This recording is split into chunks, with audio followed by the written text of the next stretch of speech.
전자기부금 영수증 제도는 교회에서 발급한 기부금 영수증을 국세청과 직접 연계해 자동으로 전송하는 제도입니다.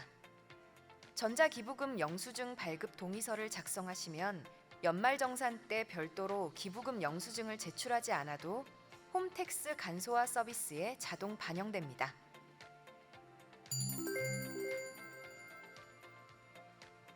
먼저 주안교회 홈페이지에서 전자기부금 영수증 발급 동의서 배너를 클릭합니다. 동의서 작성 페이지가 열리면 맨 아래에 새 동의서 작성하기를 클릭합니다. 다음 페이지에서 성도 번호와 이름을 정확히 입력합니다.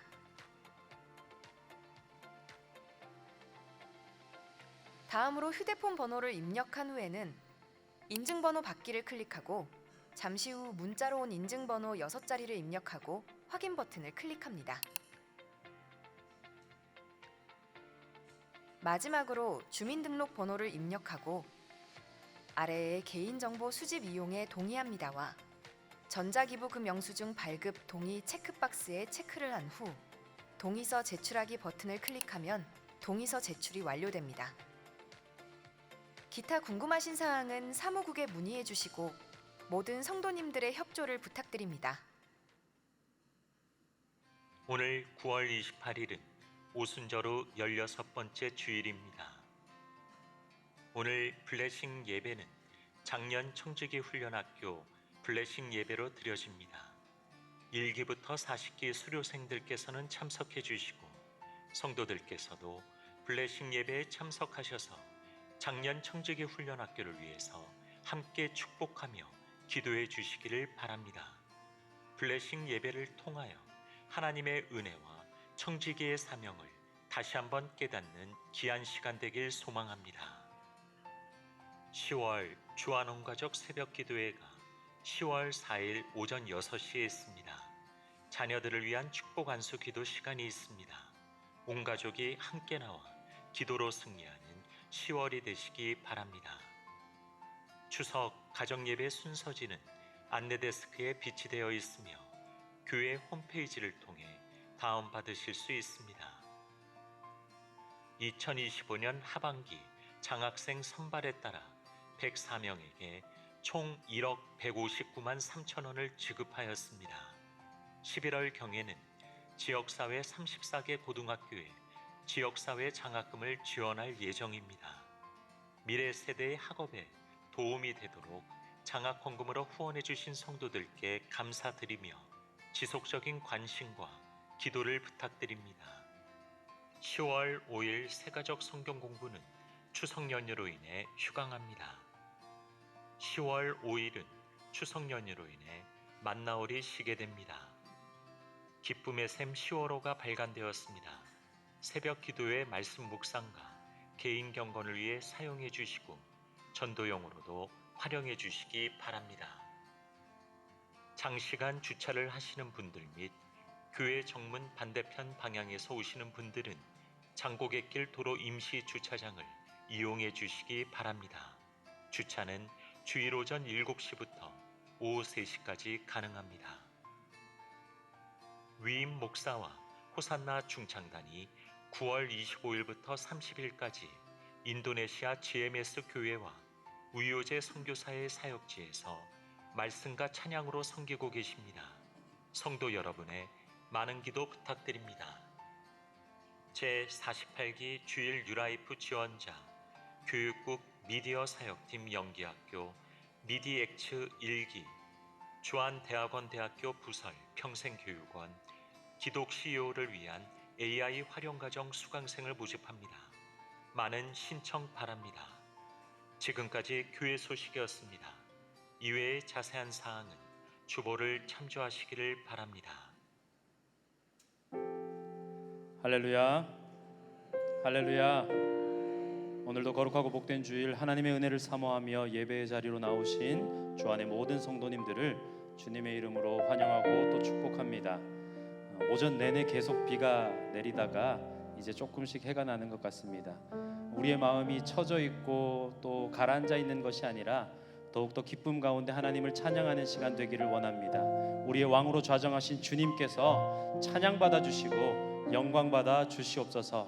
우리 그 마음 가지고 그 믿음 가지고 하나님 앞에 예배 자리로 나아가겠습니다.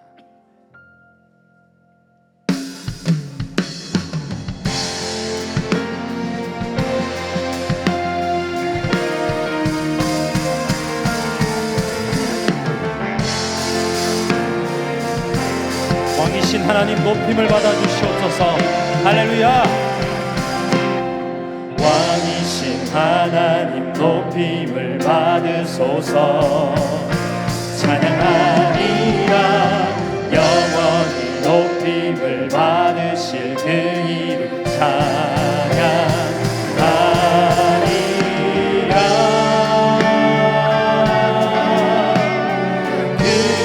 그리스도 진리로 다스리네. 기뻐하라. 온 땅이여 찬양하라.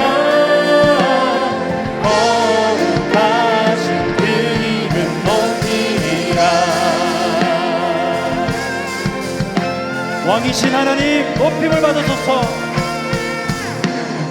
왕이신 하나님 높임을 받으소서. 찬양하리라. 영원히 높임을 받으실 그 이름 찬양하리라.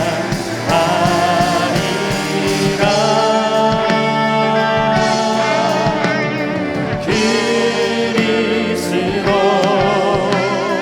진리로 다스리네. 기뻐하라. 온 땅이여 찬양하라.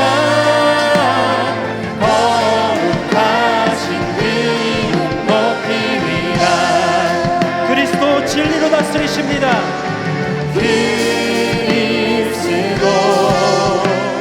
진리로 다스리네. 기뻐하라. 온 땅이여 찬양하라. 거룩하신 그 이름 높이리라. 거룩하신 그 이름을 높입니다. 거룩하신 그 이름 높이리라. 거룩하신 그 이름. 거룩하신 그 이름 높이리라. 할렐루야. 거룩하신 주님의 이름을 찬양합니다. 찬양과 영광과 존귀를 받아 주시옵소서. 아멘.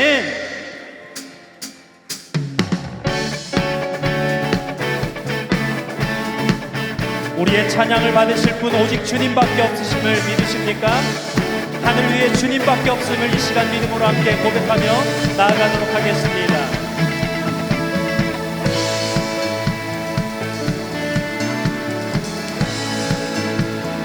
하늘 위에 주님밖에 내가 사모할 자 이 세상에 없네.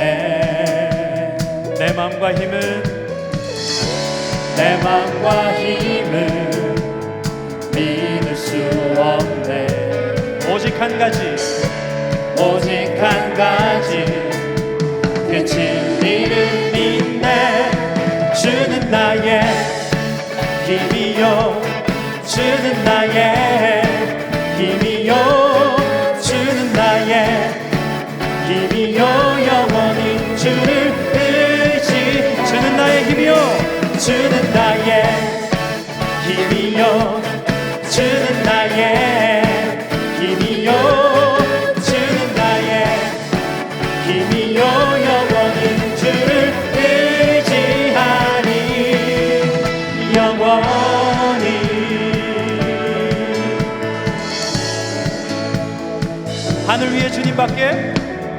하늘 위에 주님밖에 우리가 사모할 자가 없습니다. 내가 사모할 자 이 세상에 없네.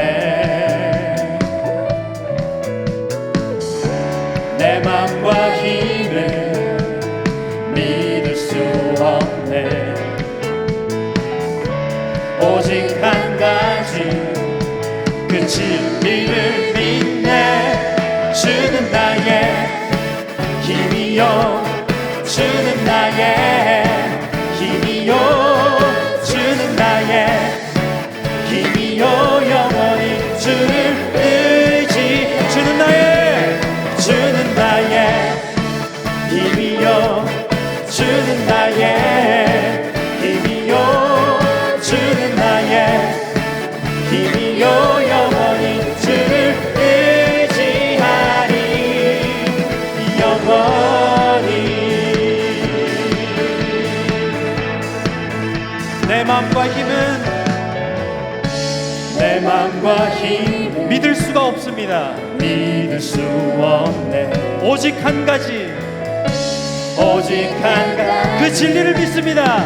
그 진리를 믿네 주는 나의 힘이요 주는 나의 힘이요 주는 나의 힘이요 영원히 주를 의지하니 주는 나의 힘이요 주는 나의 힘이요 주는 나의 힘이요 영원히 주를 주는 나의 힘이요 주는 나의 힘이요 주는 나의 힘이요 주는 나의 힘이요 영원히 주를 의지하니 영원히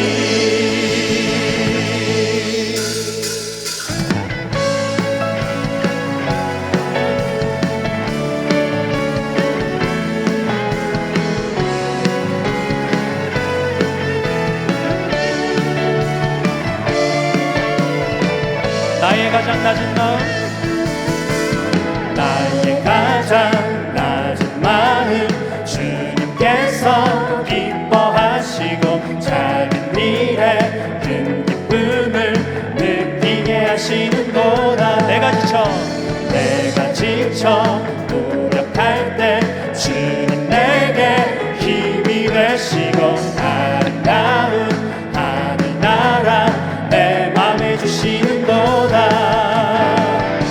우리에게 축복하신 하나님 사랑 낮은 자를 높여주시고 아름다운 하늘나라 허락하시고 내 모든 것 예비하시네. 찬양함의 기쁨을 감사함의 평안을 간구함의 하나님 알고로 하셨네. 나의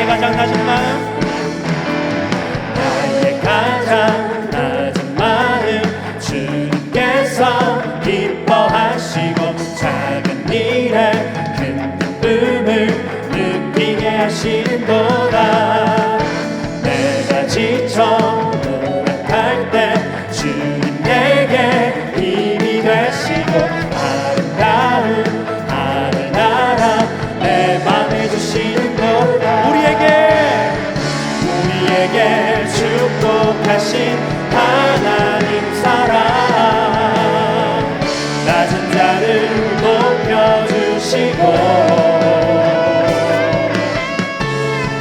아름다운 하늘나라 허락하시고 내 모든 것 예비하시네.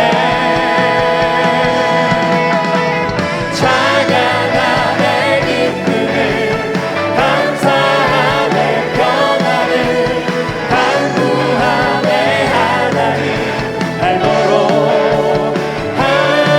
하셨네. 찬양함의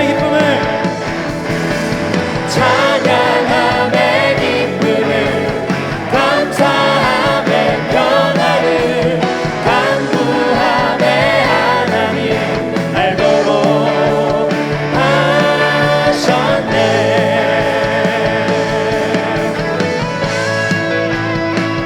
찬양함의 기쁨을 감사함의 평안을 그리고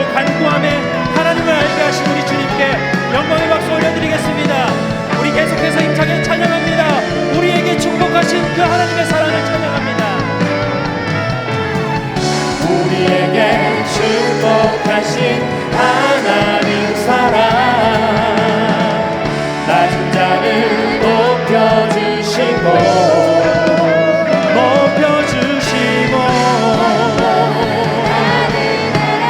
허락하시고 내 모든 것 예비하시네.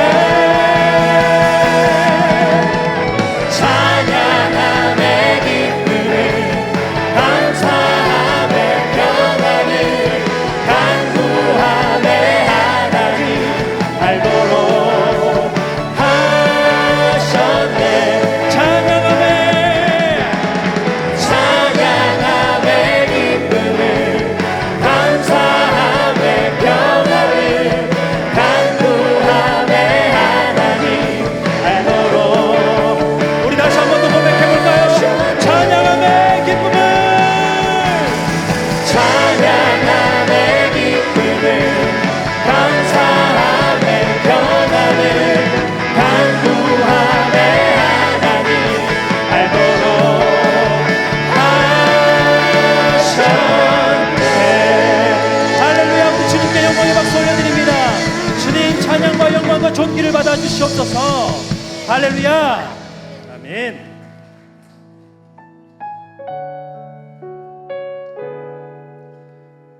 우리의 낮은 마음 가운데 임하실 주님을 기대합니다. 우리가 그 기대를 가지고 함께 마음 다해 찬양하며 나아가겠습니다. 날이 저물어 갈 때, 날이 저물어 갈 때, 빈들에서 걸을 때, 그때가 하나님의 때. 내 힘으로 안 될 때, 빈손으로 걸을 때, 내가 고백해 여호와 이래. 다시 한 번 더. 날이 저물어 갈 때, 날이 저물어 갈 때, 빈들에서 걸을 때, 그때가 하나님의 때. 내 힘으로 안 될 때, 빈손으로 걸을 때, 내가 고백해 여호와 이래. 주가 일하시네, 주가 일하시네. 주께 아끼지 않는 자에게 주가 일하시네, 주가 일하시네. 신뢰하며 받는 자에게. 우리 모인 이곳에, 우리 모인 이곳에 주님 함께 계시네. 누리네 아버지 은혜. 적은 떡과 물고기 내 모든 걸 드릴 때, 내가 고백해 여호와 이래. 주가 일하십니다. 주가 일하시네, 주가 일하시네.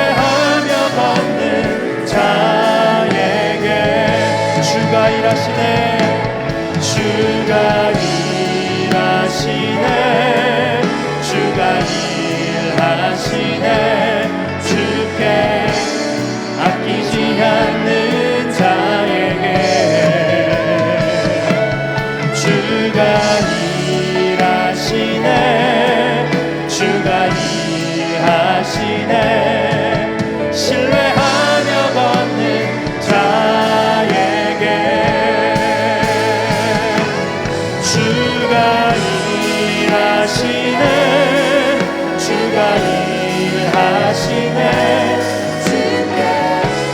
아끼지 않는 자에게 주가 일하시네 주가 일하시네 신뢰하며 걷는 자에게 주가 일하십니다 주가 일하시네 주가 일하시네 주께 아끼지 않는 자에게 주가 일하시네 주가 일하시네 신뢰하며 우리 마지막으로 한 번 더 고백합니다. 주님 일하십시오. 주가 일하시네 주가 일하시네 주가 일하시네 주께 아끼지 않는 자에게 주가 일하시네 주가 일하시네 신뢰하며 걷는 우리 이 시간 함께 마음을 모아 기도하기를 원합니다. 주님 우리를 통하여 일하여 주십시오. 주님 내가 주님을 위하여 아끼지 않는 자 되게 하여 주시옵소서. 우리의 삶을 통해 하나님께서 이루고자 하시는 그 귀한 일들을 이루어 가시기를 간절히 소망하오니 주님 이 시간 말씀하여 주시옵소서. 지장규 목사님의 말씀을 통하여 하나님의 음성을 듣게 하여 주시고 우리 삶의 모든 것을 아끼지 않고 내어드리는 자들 되게 하여 주시옵소서. 이 시간 주님 한 번 부르짖고 소리내어 기도합니다. 주님 사랑의 하나님 감사합니다. 이 시간 우리가 하나님 앞에 나와 예배드리며 또 하나님을 찬양합니다. 하나님께서 우리의 모든 것을 주관하여 주시기를 간절히 소망합니다. 이 시간 하나님 앞에 우리의 모든 것을 아끼지 않고 드리는 자들로 우리가 살아가고자 다시 한 번 더 결단하기를 원하오니 주님 우리의 마음을 우리의 생각을 온전히 주님께서 받아주셔서 주님의 은혜로 덮어 주시옵소서.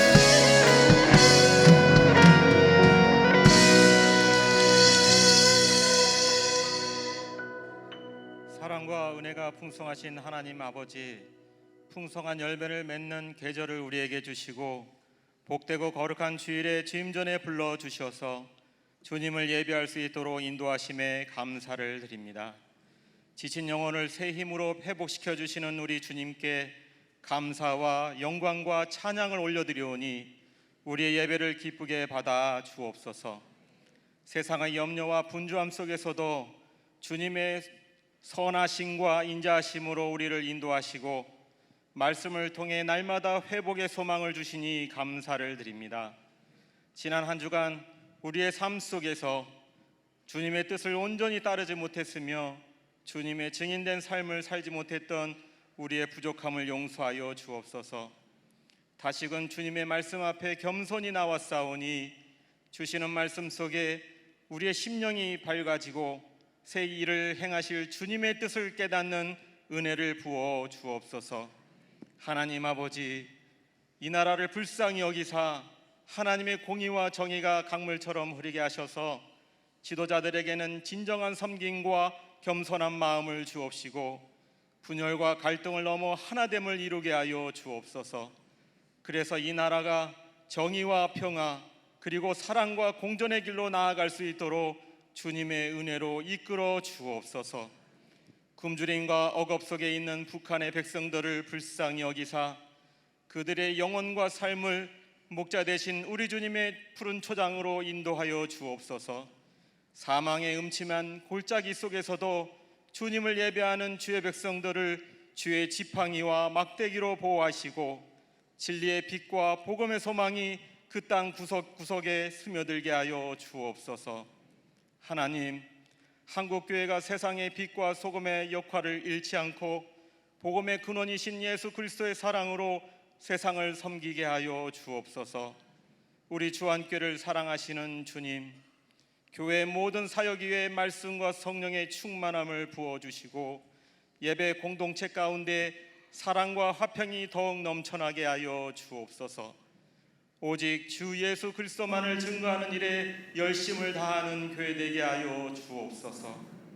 지역교회와 함께하는 예수사랑 금잔치를 친히 인도하여 주시고 이를 통해 잃어버린 영혼들이 주님께 돌아오는 구원의 잔치가 되게 하여 주옵소서. 참석하는 모든 이들이 예수님의 사랑을 깊이 체험하게 하시고 함께 섬기는 모든 봉사자들에게도 주님 음성에 순종하며 먼저 복음 앞에 새로워지는 은혜를 더하여 주옵소서. 또한 연합하는 19개 지역교회들의 발걸음마다 성령의 능력을 더하시고 주님 사랑으로 아름다운 연합을 이루게 하여 주옵소서. 사랑하는 위임 목사님, 성령의 인도하심으로 강건히 지켜주옵소서.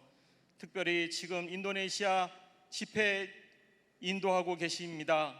하나님 그 일정 가운데 함께하여 주시고 그 교회에서 말씀을 전하실 때 선포되는 말씀 속에 주님의 뜻과 진리만을 드러내게 하시며 듣는 모든 성도들이 그 말씀 앞에 겸손히 순종하며 삶 속에서 그 말씀으로 살아가는 은혜를 누리게 하여 주옵소서.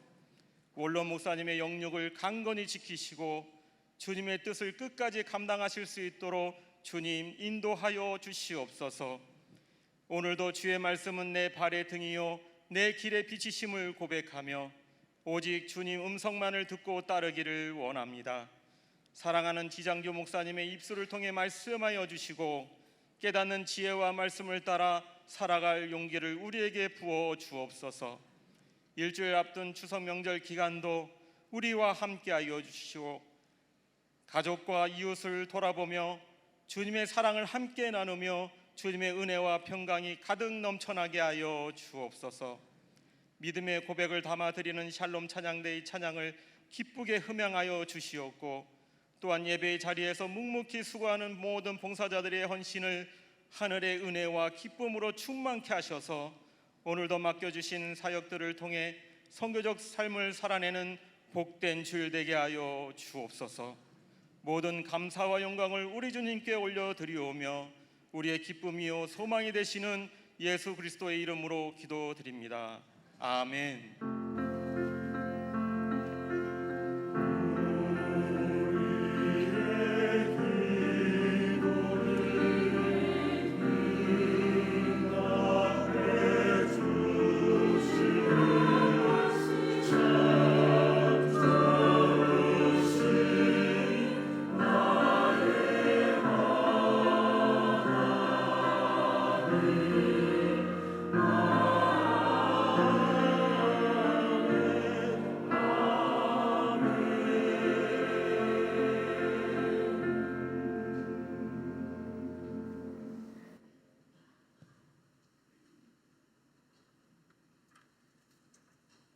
이 말하는 것까지 그들이 듣다가 소리질러 이러한 자는 세상에서 없애버리자.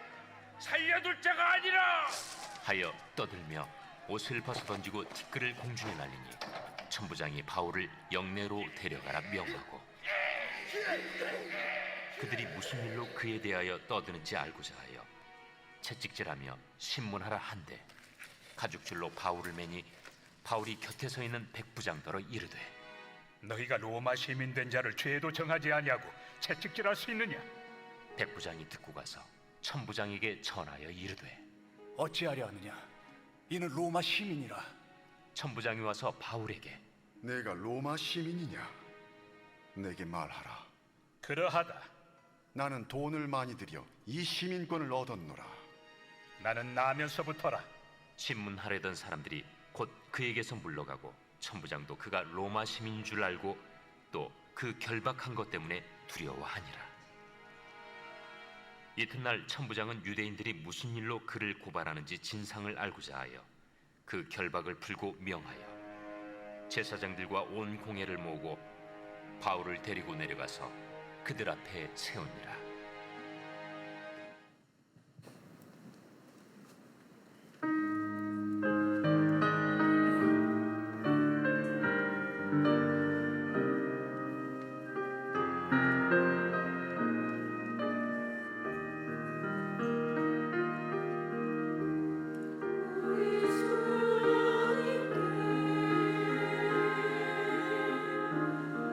우리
안녕하세요. 저는 33구 조인숙 권사입니다.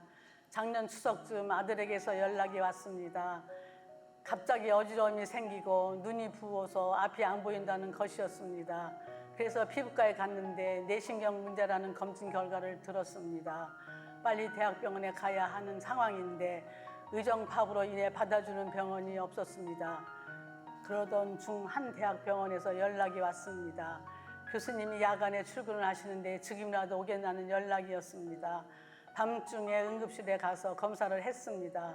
그리고 3번 뇌신경 마비와 해면골 염증이 생겼다는 결과를 들었습니다. 하늘이 무너지는 것 같았습니다. 뇌신경 마비라니 앞으로 어떻게 살아가야 하나라는 생각이 들었습니다. 그런데 며느리는 누구도 원망하지 않고 나을 수 있어요. 걱정하지 마세요라고 하면서 병간호를 감사함으로 하였습니다. 저도 추신다도 여호와시오 취하신다도 여호와라는 말씀을 묵상하며 이 고난을 이길 수 있는 용기와 지혜를 더해달라고 남편과 함께 가정재단을 쌓았습니다. 그리고 하나님은 아들을 회복시켜 주셨고 지금은 아무런 후유증 없이 건강해져서 다시 회사에 복직하였습니다. 고난과 역경 속에도 우리의 기도에 응답해 주시는 하나님께 감사와 영광을 올려드립니다. 이 모든 것이 하나님의 은혜입니다. 감사합니다. 할렐루야. 32교구 윤소희 집사입니다.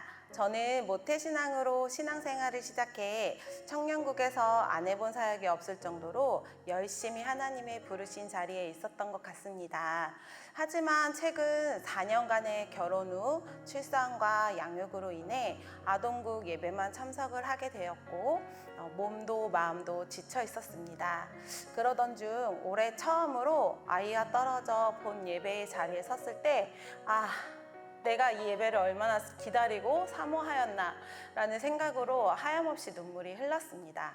또한 올해부터 구역장의 자리와 여전도회를 통해 섬김의 자리로 다시 불러주셔서 말씀과 기도를 놓치지 않게 하셨고 위드 플러스 모임을 통해 저희 부부 안에 있는 담을 허시고 나눔을 풍족하게 하셨습니다. 그래서 지금 저의 삶은 하나님이 주신 가정과 주안교회의 교제를 통해 하루하루 나누고 기도하며 감사하는 삶을 살게 되었습니다. 신앙의 회복과 아무 조건 없이 거저주신 하나님의 사랑에 감사드립니다.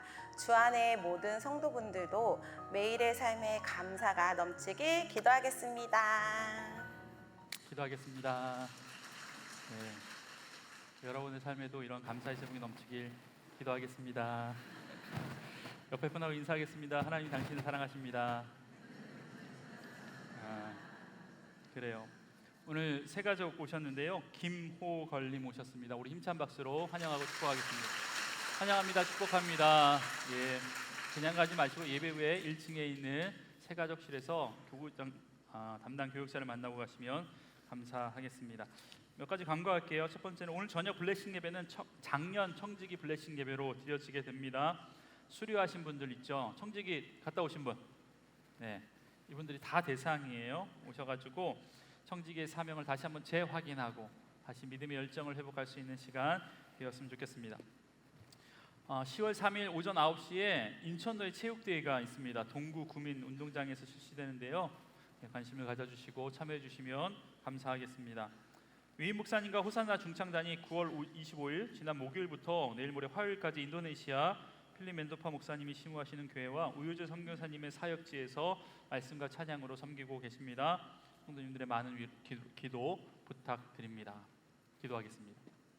하나님, 오늘도 주의 날의 빛을 보게 하여 주시고 그 거룩한 빛 가운데 우리를 초청하여 주셔서 예배케 하시니 감사합니다.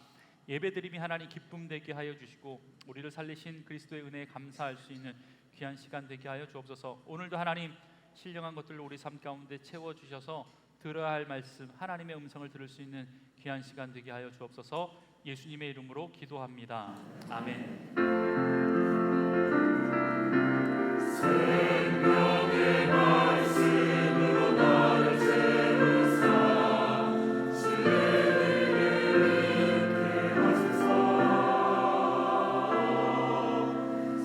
성령의 능력으로 비우사 진리를 선포하게 하소서.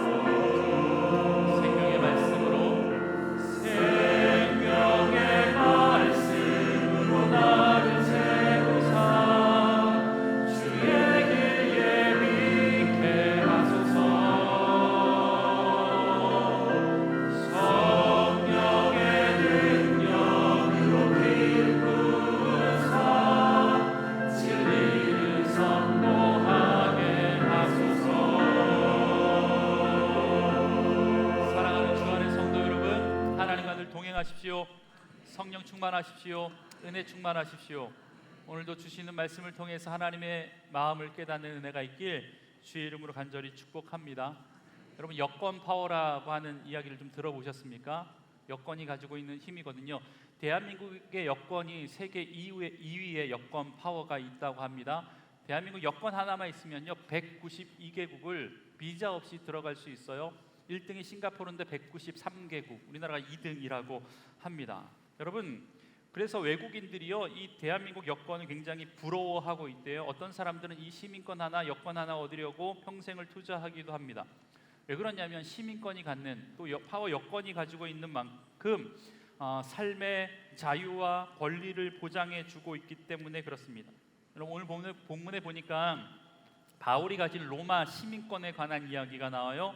당시 로마 시민권은요, 지금의 미국 시민권보다 훨씬 더 막강한 힘을 가지고 있었던 특권 중에 특권이었습니다. 그렇다면 오늘 본문을 통해서 바울이 그 특권을 어떻게 사용하였는지 말씀을 통하여서 성령님이 우리에게 하시고자 하시는 주의 음성을 듣는 시간 되었으면 좋겠습니다. 여러분, 우리가 계속 보고 있지만 바울이 자신을 죽이려고 하는 동족을 향해서 내가 예수를 어떻게 만났는지, 내 안에 계신 예수에 관한 이야기를 전했고, 만나는 과정 가운데 빛으로 오신 예수님을 경험한 이후에 바울이 자신의 삶을 변화시킬 만한 귀한 질문 하나를 했다고 그랬어요. 주님, 내가 무엇을 하리이까? 라고 하는 질문이었습니다. 여러분, 이 질문을 통해서 새로운 인생으로 바뀌게 되는 출발점이 되었다라고 말씀드렸는데, 그런 거에게 주님은 한 가지의 말씀을 하시는데 사명을 주세요. 그 사명의 내용이 뭐냐면 이방인들에게 복음을 전하라 라고 하시는 말씀이에요. 오늘 우리가 읽었던 22절 바로 전절인 21절에 이렇게 고백합니다. 떠나가라, 내가 너를 멀리 이방인에게로 보내노라. 여러분, 주님을 만난 자에게 동시에 주는 하나님의 말씀이 있는데 그게 뭐냐면 그 사명이라는 겁니다. 만났으면 하나님께서 사명을 주신다라는 거예요. 여러분, 우리도 마찬가지죠. 주님께서 먼저 찾아와 주시고 먼저 만나 주시는 하나님의 은혜를 경험했잖아요. 그렇게 된다면 저와 여러분에게도 바울에게 주셨던 귀한 사명을 우리에게도 허락해 주신 줄 믿습니다. 그 사명 여러분 겁내지 마세요. 이방인으로 가라, 아마존으로 들어가라, 아프리카로 가라, 이런 말 사람 가려가면서 주님도 말씀하시니까 우리는 그런 소리 듣지 않을 거예요. 여러분, 그런데 그 거창한 것들이 아니더라도 분명 사명을 주시거든요. 그게 뭐냐면 일상의 선교사로 살아가라, 가정의 평화를 위해서 귀한 믿음의 도구가 되어라, 일터 선교사로 살아가라, 이런 사명을 우리에게 주신다고요. 귀한 사명을 잘 감당하시길 주의 이름으로 간절히 축복합니다. 여러분, 바울이 유대 사람들에게 이렇게 이야기하는 거야. 하나님이 나를 만나 주셨는데 나를 이방인에게로 보내주셨다라고 이야기하니까 이 음성을 듣고 이 이야기를 듣던 이 유대 사람들이 광분하기 시작합니다. 흥분하기 시작합니다. 오늘 본문인 22절과 23절의 말씀 다 같이 한번 읽어보겠습니다. 시작. 그들이 듣다가 소리질러 이르되 이러한 자는 세상에서 없애버리자, 살려둘 자가 아니라 하여 떠들며 옷을 벗어 던지고 티끌을 공중에 날리니. 여러분, 바울을 따라왔던 유대인들이 바울의 이야기를 듣고 갑자기 광분을 하는 거예요. 과격해졌습니다. 그러면서 이 세상에서 없애버리자, 살려둘지 말자, 죽이자라고 이야기하면서 얼마나 흥분했는지 자기의 옷을 벗었대요. 그리고 나서 옷을 집어 던지는 거예요. 그리고 나서 땅에 티끌을 모아다가 그 바울에게 던졌다라고 이야기하고 있습니다. 그들의 분노가 얼마나 컸는지 우리가 짐작할 수 있는 대목이 아닐까 생각이 됩니다. 여러분, 그렇다면 왜 그들이 그토록 분노했냐?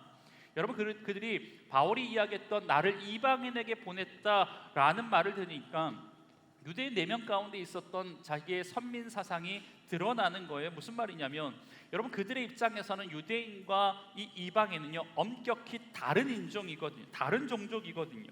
다른 인격체고 구별되어야 함이 마땅한데 하나님이 그를 유대인을 이방인에게로 보냈다라는 것은 유대인을 거룩하게 구별하셨다라는 하나님에 대한 신성 모독이다라고 생각한 겁니다. 그러니까 그렇게 펄쩍펄쩍 뛰면서 바울에게 그렇게 소리 지르는 거예요. 여러분, 만약에 그 자리에 천부장도 없었고 백부장도 없었고 로마의 군인들이 없었다면 아마 바울은 그 자리에서 돌에 맞아 죽었을지도 모릅니다. 여러분, 또다시 갑자기 큰 소요 사태가 일어났잖아요. 그러니까 천부장이 생각하는 거예요. 느낌상 이 바울에게는 진짜 뭔가 있는 것 같구나 라고 생각해서 천부장이 바울을 처음 만날 때처럼 바울을 또다시 그 소요 중에 개입합니다. 그래서 군인들에게 이렇게 천부장이 명령해요. 24절의 말씀.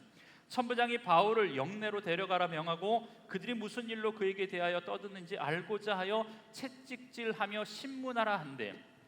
천부장이 군인들에게 2가지 명령을 합니다. 첫 번째는 영내로 데려가래요. 자기가 직접 신문하겠다라는 거죠. 그리고 2번째는 채찍질하라라고 이야기합니다. 여러분, 여기서 말하는 이 상황은요, 우리나라의 그 환경으로 이야기하면 밧줄로 꽁꽁 묶어라, 그래서 곤장을 쳐라, 주리를 틀어라, 지금 이 이야기를 하고 있는 거거든요. 여러분, 당시 로마의 군인이 쓰는 채찍은요, 일반 가죽끈이 아니에요. 가죽끈 끝에 쇠조각이나 동물의 뼈를 달아 넣었어요. 그래서 채찍질 할 때마다 이 가죽끈이 감기면서 살을 파고 핏줄을 터뜨리고 하는 그런 무기 같은 거였습니다. 그러니까 그 채찍질만으로도요, 사람들은 장애를 입거나 심지어 죽음에까지 이뤘다라고 사람들은 이야기하고 있습니다. 여러분, 이러한 것을 바울이 모를 리가 있겠습니까? 여러분, 그런데 그 상황에서 바울의 몸을 가죽줄로 메어서 맞을 준비에 들어가는 순간 바울이 백부장에게 한마디를 이야기합니다. 우리 25절의 말씀도 함께 읽어보겠습니다. 시작. 죄도 정하지 아니하고 채찍질 할 수 있느냐? 바울이 옆에 있었던 백부장에게 이렇게 얘기하는 거예요. 너희가 로마 시민 된 자를 죄도 정하지 않고 채찍질 할 수 있느냐?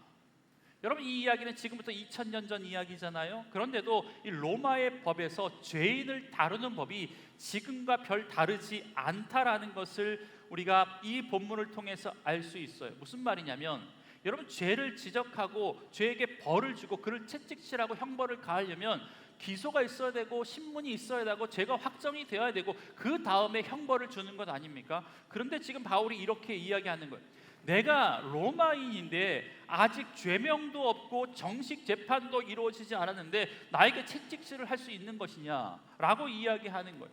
여러분, 그러니까 백부장이요, 이 바울의 이야기를 듣고 깜짝 놀라요. 왜 놀라냐면 바울이 로마 시민권자라고 지금 이야기하고 있는 거예요.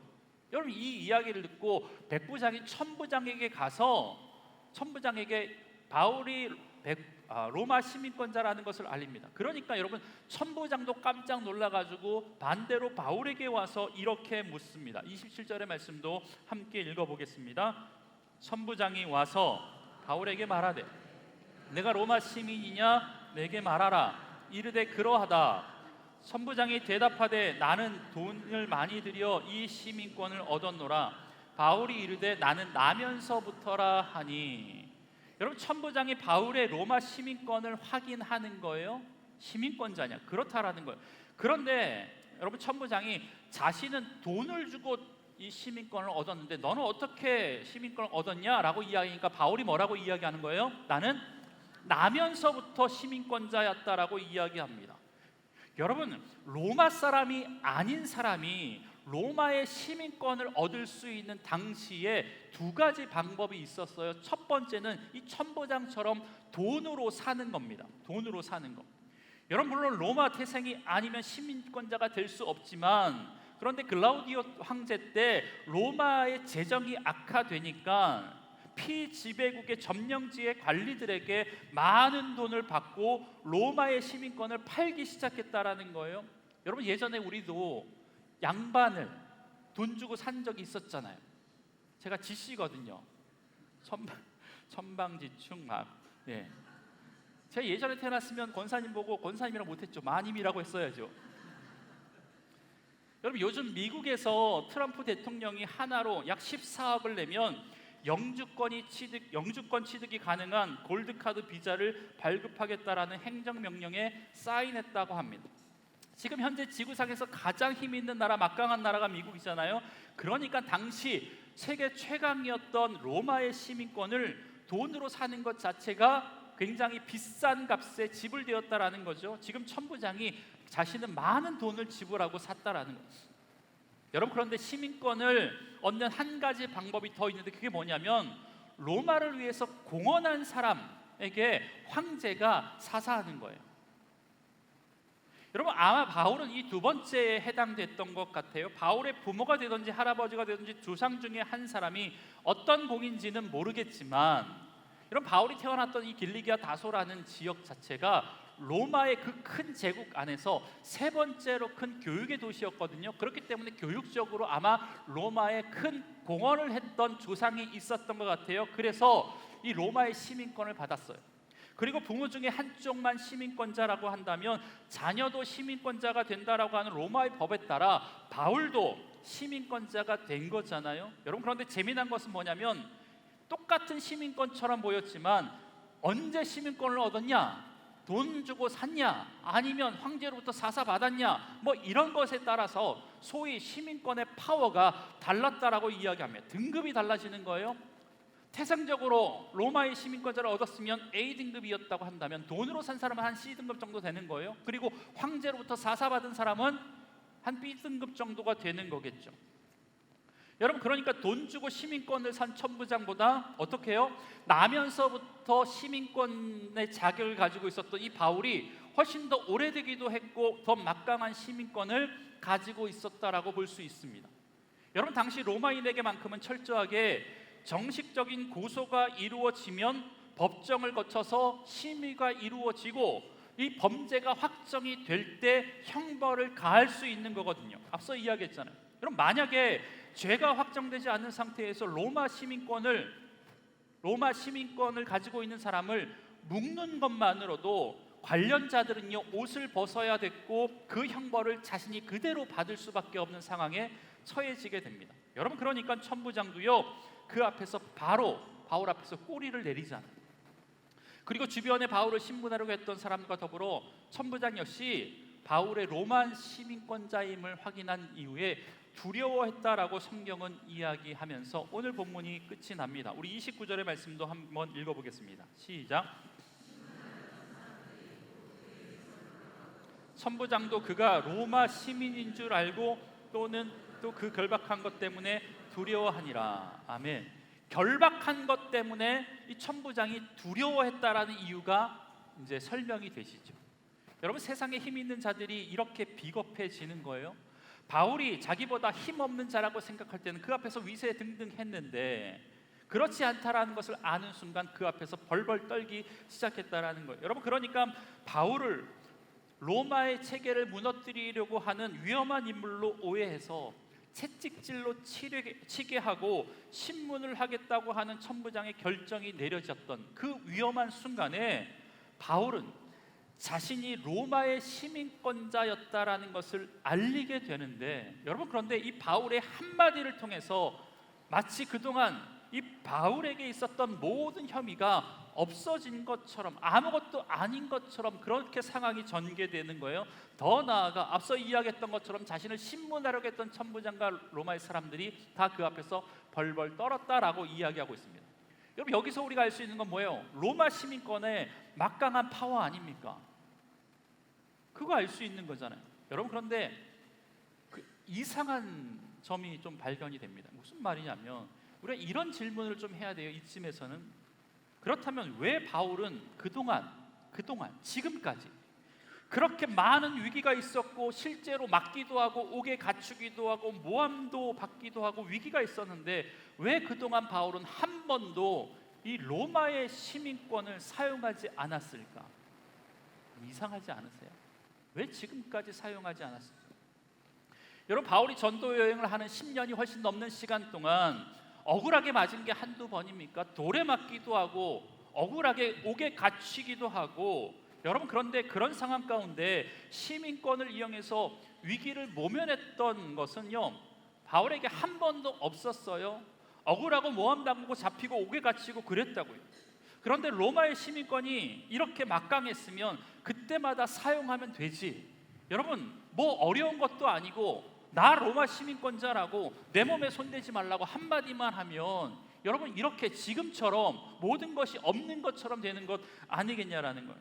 여러분 같으면 어떠하겠어요? 로마 시민권은 고사하고 조금만 자랑할 거리 있으면 입이 근질근질 거리잖아요. 그래서 안 나가던 구역 예배도 막 나가고 싶어져. 왜? 얘기를 해야 되니까. 교회 모임도 예배도 막 나가고 싶어. 왜? 자랑하고 싶으니까. 우리 아들이 이번에 어디에 취직했는데 뭐 들어보면 별거 아니에요. 그럼에도 불구하고 그게 그렇게 자랑하고 싶은 것 아닙니까? 우리 아버지가 누구고 내가 어느 대학 나왔고 집이 어디고 여행을 어디 갔다 왔는 게 그게 그렇게 자랑하고 싶잖아요. 내가 어디 사는 게, 내 아파트 평수가 얼마나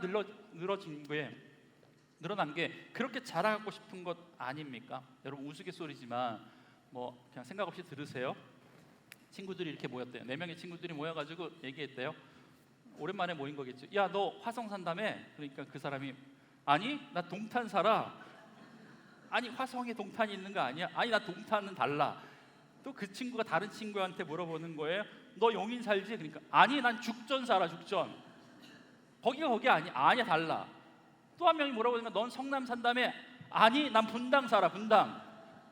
그리고 마지막으로 한 사람에게 물었대요. 넌 인천 산다며? 아니 난 송도 살거든. 여러분 우리가 작은 것 하나에도 그렇게 자랑하고 싶다고요. 내가 사는 집, 내가 다녀온 여행지 그걸 그렇게 자랑하고 싶다. 여러분 그런데 바울은 자기가 로마 시민권자였는데 그걸 얘기하지 않아요. 물론 이전에 한 번 이야기한 적이 있어요. 한 번 언제 이야기했냐면 여러분 바울이 2차 전도여행을 갈 때 빌립보를 가잖아요. 최초의 유럽에 교회를 세울 때 빌립보를 갔을 때 어떤 일이 일어났냐면 귀신 들린 여자 종을 고쳐줘요. 그래서 주인으로부터 고발을 당해서 이 바울이 옥에 갇힙니다.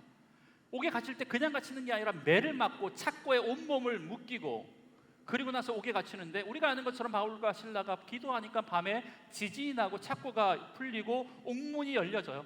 모든 죄수가 도망갔다고 생각해서 간수가 어떤 결단을 하냐면 죽으려고 해요. 왜냐하면 죄수가 도망가면 그 모든 것에 대한 책임이 간수에게 있기 때문에 어차피 죽을 걸 내가 죽어야 되겠다라고 하는 그 순간에 바울이 뭐라고 합니까?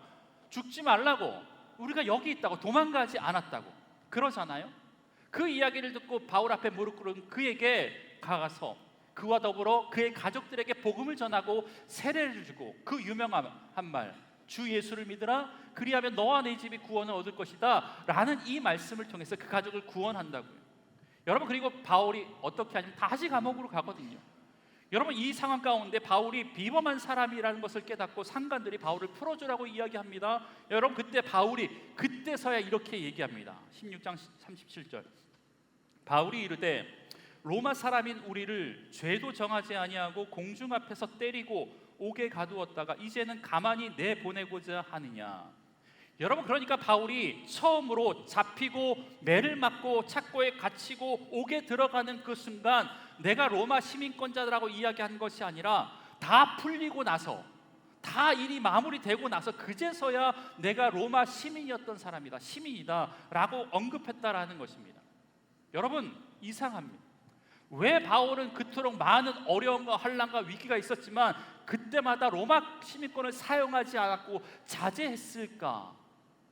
여러분 이상하죠. 로마 시민권이 한 번 사용하면 없어지는 것도 아니고 무슨 게임의 스페셜 아이템처럼 횟수가 정해진 것도 아닌데 극도로 사용하기를 아꼈다라는 거예요. 절제예요. 왜 그랬을까? 첫 번째 이유는요, 바울은 시민권의 사용을 자신의 안전이 아닌 하나님의 뜻을 위해서 사용하기로 작정했던 것 같습니다. 여러분 무슨 말이냐?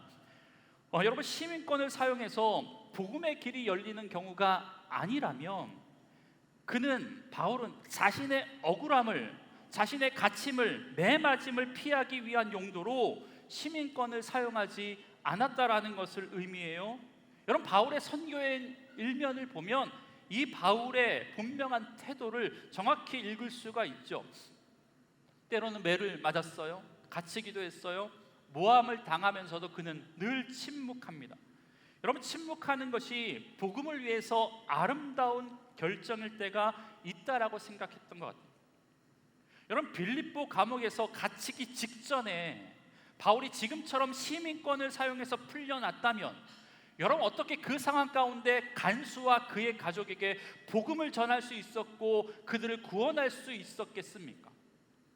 여러분 매를 맞을 때마다, 돌에 맞을 때마다 시민권을 사용해서 자신의 안전을 지켰다면, 때리기라도 하려고 치면, 돌이라도 들면 그때마다 나 시민권자야, 건들지 마, 내가 어떤 사람인지 알아? 라고 이야기했다면 여러분 바울은 분명 위험에 빠지지는 않았을지 몰라도 여러분 매 맞고 터지고 모함당하고 그런 상황 속에서도 바울이 복음을 전하기 위한 바울의 열정과 이 진심이 어떻게 바울이 세웠던 교회와 성도들에게 전달될 수 있었겠습니까?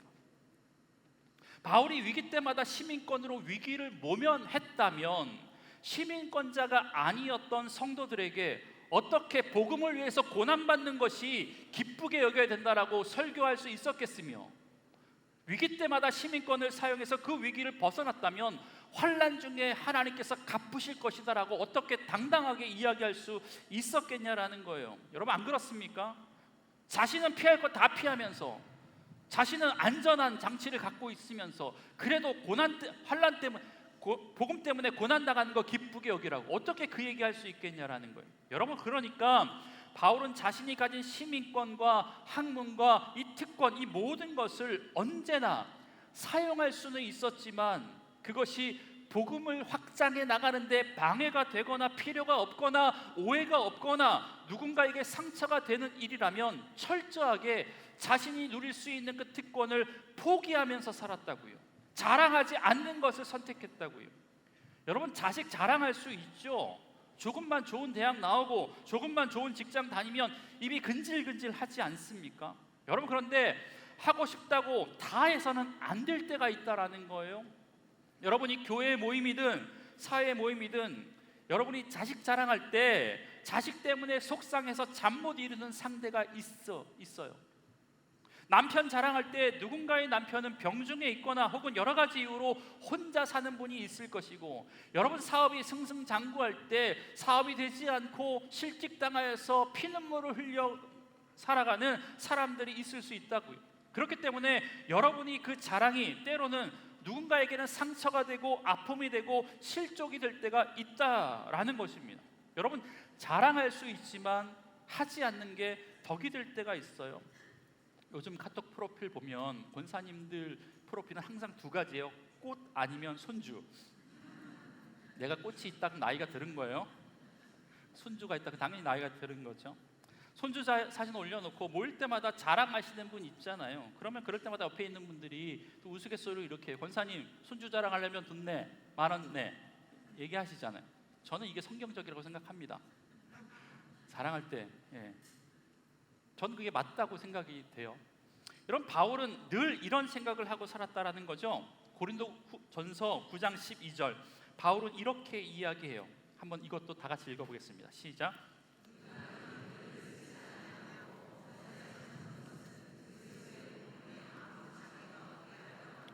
아멘. 여러분 바울이 자신의 권리를 쓰지 않는데요. 그런데 범사에 참는데요. 쓰고 싶지만 참는 거예요. 참고 있어요. 그런데 그 이유가 뭐냐면 복음에 아무런 장애가 없게 하려고 이걸 씀으로 인해서 복음에 장애가 생기면 쓰지 않겠다라는 거예요.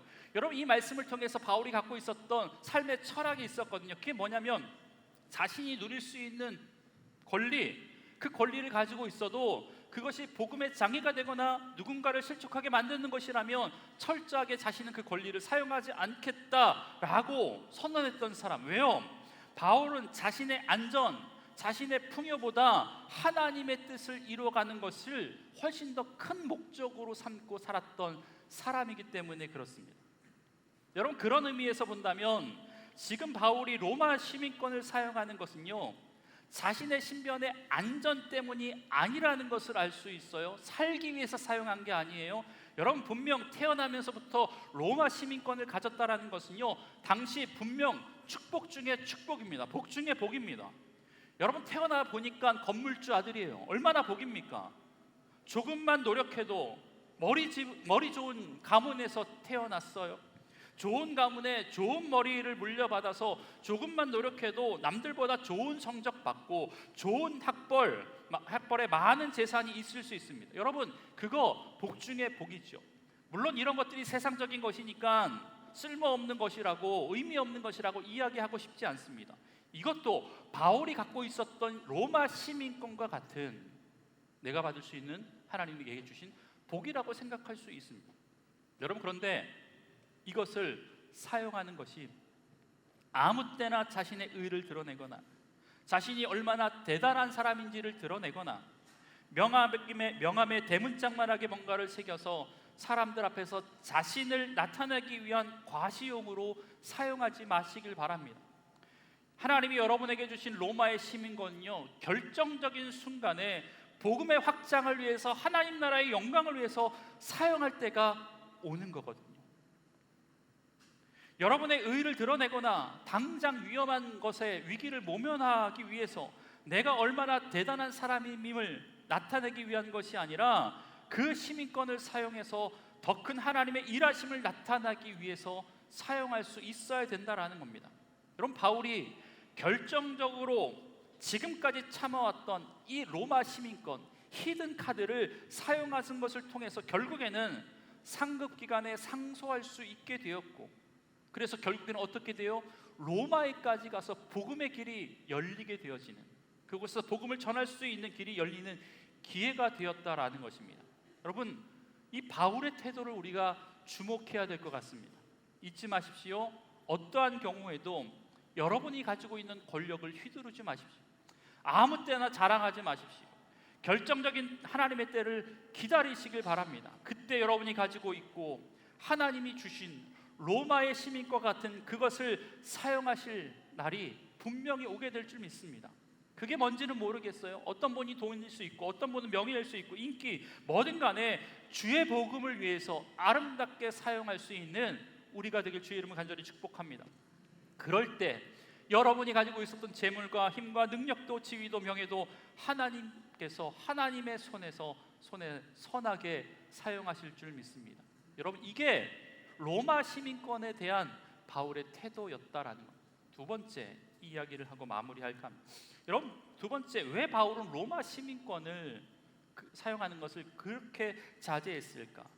자신의 모든 자랑을 배설물로 여겼기 때문이다라는 생각이 들었어요. 이런 생각을 해봤습니다. 어쩌면 바울은 진짜 로마의 시민권이 없는 사람처럼 살았을 것이다 라는 생각이 들더라고요. 무슨 말이냐면, 바울은 예수 그리스도를 만나고 나서 자신이 가지고 있었던 모든 것을 뭐처럼 여겼대요? 배설물로 여겼대요. 잘 알죠? 배설물처럼 여겼대요. 빌립보서 3장 7절 말씀. 그러나 무엇이든지 내가 유익하던 것을 내가 그리스도를 위하여 다 해로 여길 뿐더러 또한 모든 것을 해로 여김은 내 주 그리스도 예수를 아는 지식이 가장 고상하기 때문이라. 내가 그를 위하여 모든 것을 잃어버리고 배설물로 여김은 그리스도를 얻고. 지금까지 내가 쌓아왔던 모든 것들이 예수를 만나보니까 다 배설물처럼, 내가 가말리엘 출신이다, 내가 학문을 율법으로 완전한 자다, 내가 유대인 중에 유대인이다, 율법으로 바리새인들아, 이 모든 것들이 다 배설물처럼. 여러분, 배설물을 기억하는 사람 있습니까? 물 내리면 다 내려가잖아요. 그러니까 정말 잊고 있었겠구나, 그럴 수도 있겠구나 라는 생각을 했다라는 거예요. 여러분, 이 본문 빌립보서 3장을 메시지 성경으로 제가 한번 읽어드릴게요. 이렇게 표현하고 있습니다. 나는 내가 자랑스럽게 생각하고 명예롭게 여겼던 모든 것을 갈기갈기 찢어 쓰레기통에 내던졌습니다. 왜 그랬을까요? 그리스도 때문입니다. 나는 내가 전에 보탬이 된다고 여겼던 모든 것은 하찮은 것 곧 개똥이나 다름없습니다. 나는 그 모든 것을 쓰레기통에 버렸습니다. 여러분, 개똥으로 여겼대요. 자기가 갖고 있던 모든 것, 학문, 지위, 로마의 시민권, 모든 것을 개똥으로. 여러분, 개똥을 갖고 다니면서 어디 있습니까? 다 잊어버리는 거죠. 예수를 믿기 전에 여러분, 연봉이 얼마냐, 아파트 평수가 얼마냐, 자녀가 어떤 대학에 갔냐 못 갔냐, 이것이 자랑이었고 이것이 명예로운 것이었고 이것이 나의 로마 시민권이었는데, 그리스도를 만나고 그리스도를 알고 보니까 그동안 로마 시민권이라고 붙들고 있었고 자랑했던 그것이 개똥과 같이, 개똥과 다를 것이 없는 것처럼 되었다라는 거예요. 그래서 그 모든 것을 내가 쓰레기통에 버렸다. 여러분, 버렸으니까 정말 기억 못했을 수도 있겠구나 라는 생각이 들어요. 기억이 어쩌면 안 났을 수도 있겠구나. 아니, 버렸으니까 내 거라고 생각하지 않아서 사용하지 않았을 수도 있겠구나 라는 그런 생각이 들었습니다. 여러분, 그렇게 할 수 있었던 이유는 분명합니다. 바울은 한 가지였어요. 예수 그리스도를 아는 지식이 가장 고상하기 때문이고, 세상의 권세보다 하나님의 자녀의 권세가 더 귀한 것으로 생각했기 때문에 그래요. 그래서 여러분, 그는 평생 복음을 위한 일 때문이 아니라면 로마의 시민권을 절대로 꺼내지 않았다라는 것입니다. 대신 그는 로마의 시민권이 아니라 하늘의 시민권을 자랑하면서 살았어요. 여러분, 바울은요, 자신의 정체성이 분명했어요. 나는 로마의 시민이 아니라 하늘의 시민이다. 빌립보서 4장 20절에 유명한 말씀 이렇게 고백합니다. 우리의 시민권은 하늘에 있는지라. 아멘. 여러분, 저와 여러분도 대한민국의 시민권자가 아니라 파워 여건을 갖고 있는 사람이 아니라 하늘의 시민권자인 줄 믿습니다. 이게 저와 여러분의 정체성이 되어야 돼요. 그리스도를 아는 순간부터 내가 알았던 모든 것들을 다 배설물로 여기고 그리스도를 알아가는 것이 가장 큰 중요한 고상한 지식이라는 것을 깨닫고 로마의 시민권을 자랑하는 것이 아니라 내가 하나님의 자녀로 다시 태어난 것을 자랑할 수 있는 하나님의 사람들 되길 주의 이름으로 간절히 축복합니다. 한 가지 이야기만 하고 마치겠습니다. 여러분, 이렇게 사실 수 있으시겠어요? 바울처럼 자랑할 것이 없어서 못하는 것하고 다른 거죠. 자랑할 것이 있는데도 우리의 자랑은 로마 시민권이 아니라 하늘 시민권이었기 때문에, 내가 하늘의 시민이었기 때문에 바울은 입 다물고 있었던 거예요. 왜? 나는 로마 시민자가 아니라 하늘 시민이었기 때문에. 한 이야기만 하고 마치겠습니다. 우리 교회에서 오랫동안 심우하셨어요. 저랑 같이 입사 동기, 저보다 형님이고 제가 존경하는데 이훈 목사님 아세요? 아시죠? 41교구, 45교구, 65교구 이 주변에 뭐 그런 교구를 몇 개 했어요. 목사님의 아들, 큰아들이 소위 우리나라에서 제일 좋은 대학 S대에 다닙니다. 예. 여러분, 목사 형편이 뻔한데 얼마나 좋은 뭐 학원 다녔겠습니까? 얼마나 좋은 과외를 받았겠습니까? 그런데도 열심히 해서 갔으니 얼마나 대견해요. 맞죠? 작년 초에 서울에 있는 다른 교회로 담임 목사님으로 부임해 갔잖아요.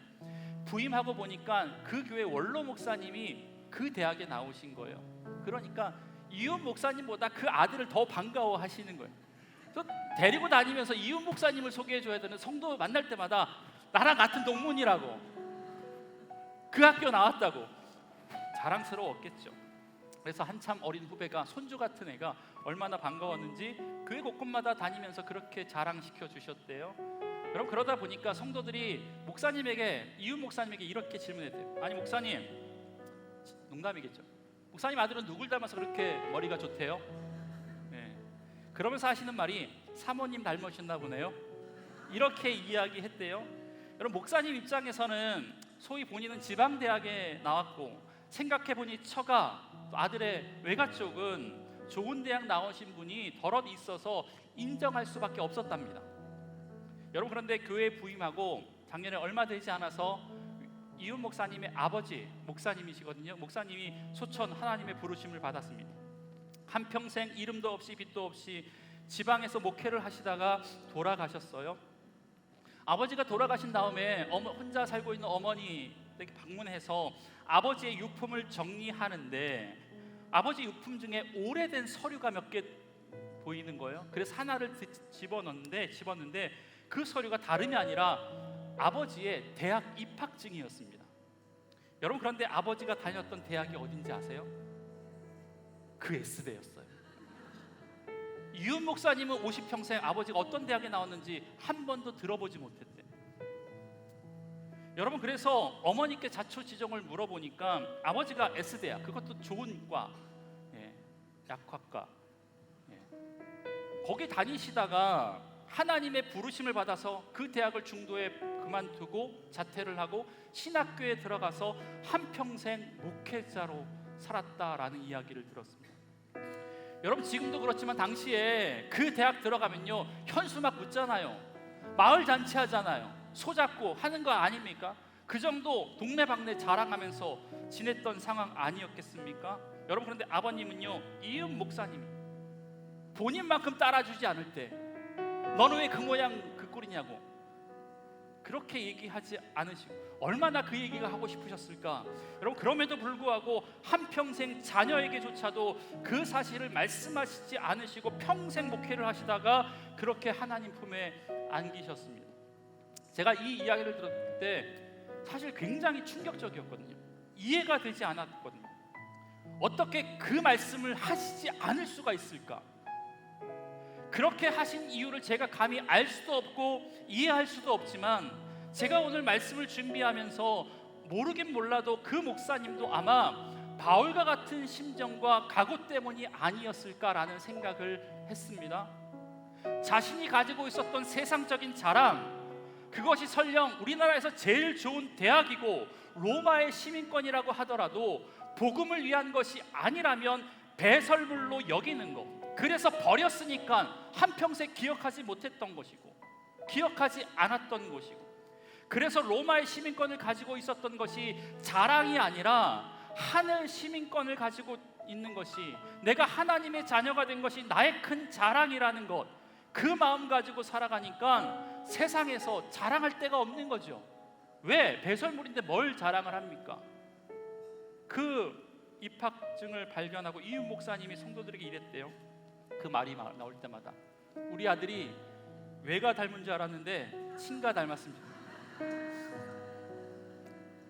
여러분, 참 어려운 일인데 우리도 이렇게 살아보면 어떨까요? 저도 제 안에 알량한 것, 드러내고 싶을 때가, 자랑하고 싶을 것 있거든요. 겸손한 척은 매번 하지만 그럼에도 불구하고 좀 알아주면 좋겠다라고 생각하는 것 있거든요. 여러분, 그런데 오늘 바울을 보면서 그리고 묵상하다가 생각난 이 이윤 목사님의 아버지를 생각하면서 좀 부끄럽다라는 생각이 들었습니다. 여러분, 이 땅에서 무엇을 누리고 있던지 설령 그것이 내 노력으로 얻어진 것이라고 하더라도요, 사실 따지고 보면 다 하나님의 은혜 아닙니까? 교회의 중요한 자리에서 큰 사역을 하는 것도 하나님의 은혜고, 내 자녀가 잘 자라준 것도 하나님의 은혜고, 내 사업이 점점 좋아지는 것도 하나님의 은혜고, 내가 관계하는 모든 사람들 가운데 좋은 일들이 일어나는 거 다 하나님의 은혜고, 내가 건강관리 잘해서 건강한 것도 하나님의 은혜인데, 여러분, 은혜인데 뭔 자랑할 수 있겠습니까? 자랑하지 못하게 하기 위해서 우리에게 하나님이 은혜 주신 것 아닐까라는 생각을 하게 됐습니다.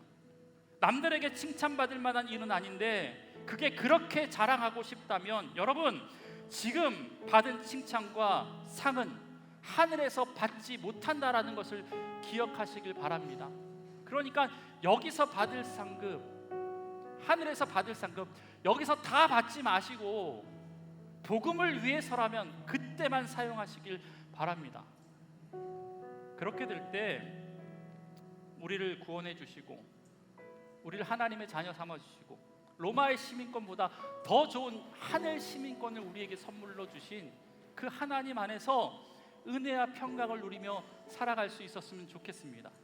꼭 기억하십시오. 자랑하려면 돈 내고 자랑하십시오. 예? 그게 하나님 안에서 행복을 누리며 살아가는 귀한 일이라고 생각을 합니다. 우리 이 시간 찬양 한 곡하고 마치겠습니다. 우리 행복이라는 찬양인데요, 하나님 이런 주 안에서 행복을 누리는 귀한 삶 살아가고 있습니다. 찬양합시다. 화려하지 않아도 화려하지 않아도 정결하게 사는 삶, 가진 것이 적어도 감사하며 사는 삶, 내게 주신 작은 힘 나눠주며 사는 삶, 이것이 나의 삶의 행복이라고. 눈물 날 일 많지만 기도할 수 있는 것, 억울한 일 많으나 주를 위해 참는 것, 비록 작은 삶 주 뜻대로 사는 것, 이것이 나의 삶의 행복이라고. 아멘. 이것이 행복,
하나님의 자녀로 살아가는 것이 우리의 가장 큰 자랑이 되게 하여 주옵소서. 내가 세상의 시민권이 아니라 하늘의 시민권자임을 가장 자랑스럽게 여길 수 있는 하나님의 사람 되게 하여 주옵소서. 그것이 우리 인생 가운데 가장 큰 행복입니다 고백할 수 있는 하나님의 사람 되게 하여 주옵소서. 예수님의 이름으로 기도합니다. 우리 봉헌하시겠습니다.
생각하며 정성껏 준비한 예물을 하나님께 올려드립니다. 하나님, 이 예물이 우리 자랑이 되지 않게 하시고 오직 주님의 나라와 복음을 위해서 아름답게 쓰임받게 하여 주옵소서. 세상에서 누릴 수 있는 시민권과 권세보다 하늘 시민권이 더 귀한 것임을 깨닫게 하시고 우리의 물질도 그 믿음의 고백에 따라 드려질 수 있도록 주님 역사하여 주옵소서. 드린 손길마다 주께서 채워주시고 남겨둔 삶도 주의 영광을 위해 아름답게 사용되어지는 인생 될 수 있도록 주님 역사하여 주시옵소서. 하나님, 지금도 침상에 누워 하나님의 만지심을 기다리는 하나님의 사람들이 있습니다. 특별히 하나님, 이지호 어린이 1살밖에 되지 않았는데 뇌종양으로 인하여서 수술이 어렵다고 합니다. 하나님, 힘든 상황 가운데 있사오니 하나님 모든 것들을 막아주시고 검사 결과에 따라서 하나님 수술의 길이 열려지게 하여 주시고 깨끗하게 치유받아 후유증 없이 치료될 수 있는 귀한 믿음의 자녀 될 수 있도록 주님 역사하여 주시옵소서. 능력에 능력을 더하여 주시고 치료의 강선을 비춰주셔서 의학적으로는 할 수 없다고 하지만 하나님이 하실 수 있사오니 모든 것을 회복시켜 주시옵소서. 도지훈 성도님 디스크로, 최근영 성도님 뇌출혈로, 최중섭 집사님 췌장암으로 힘든 상황 가운데 있사오니 찾아가 주셔서 만져주시고 일으켜 세워 주시옵소서. 하나님, 예배 가운데 김호걸 귀한 믿음의 형제님을 보내주셔서 감사합니다. 하나님, 그의 삶을 하나님 축복하여 주셔서 예수 안에 생명이 있음을 알아 하늘의 시민권자가 된 것들을 가장 큰 은혜라고 고백할 수 있는 귀한 믿음의 사람 될 수 있도록 주님 역사하여 주시옵소서. 이제 세상에 나아갑니다. 홀로 두지 마시고 모든 상황 가운데 함께 하시는 주님과 더불어 승리할 수 있는 한 주 되게 하여 주시옵소서. 모든 말씀 예수님의 이름으로 기도드리오며 여호와는 내게 복을 주시고 너를 지키시기를 원하며 여호와는 그 얼굴을 내게 비추사 은혜 베푸시기를 원하며 여호와는 그 얼굴을 우리 모두에게로 향하여 드사 평강 주시기를 원하노라. 아멘.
내가 지쳐 무력할 때 주님 내게 힘이 되시고 아름다운 하늘나라 내 맘에 주시는도다. 우리에게 축복하신